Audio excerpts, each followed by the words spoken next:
英国广播公司 BBC 因为纪录片中针对川普2021年暗杀的内容不当剪接，造成外界误解讲川普鼓舞国会暴动。川普团队本地话讲要要求赔偿10亿美金，也毋过 BBC 已经伫昨公开回释咧。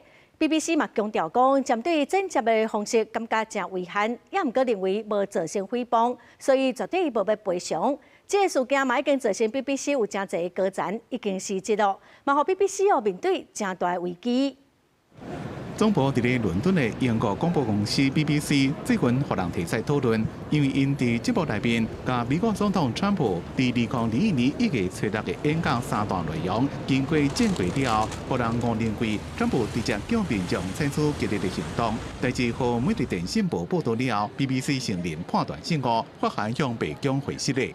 Well, I mean, the BBC is a public institution, so obviously there is an overlay that doesn't otherwise attract private publishers, but is a consideration for the BBC. And they will need to weigh whether the cost of litigating this justifies the public money that will go towards it, or whether it's better to resolve the dispute. BBC 讲袂搁再报这支纪录片，不过无认为这件代志有构成诽谤，拒绝川普所提出的赔偿10亿美金的要求。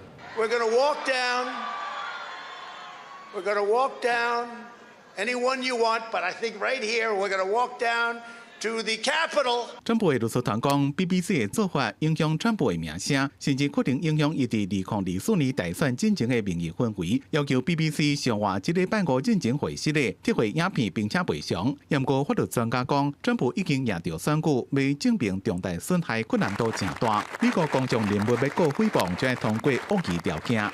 The speech was published by the BBC prior to the last US elections. In the event, Mr. Trump did succeed in that election. So it would be difficult for Mr. Trump to establish a case for harm when he won that election. 不过，这件代志已经和 BBC 发生内部信任的危机。大前幕后的偏差证据开始互人晓出来，造成总裁戴维加新闻部执行长图内斯两个人拢请辞。外界认为，这场跨国媒体加政治风波，恐惊对 BBC 未来的皇家特殊状削弱造成压力。公司新闻陈伟林编辑。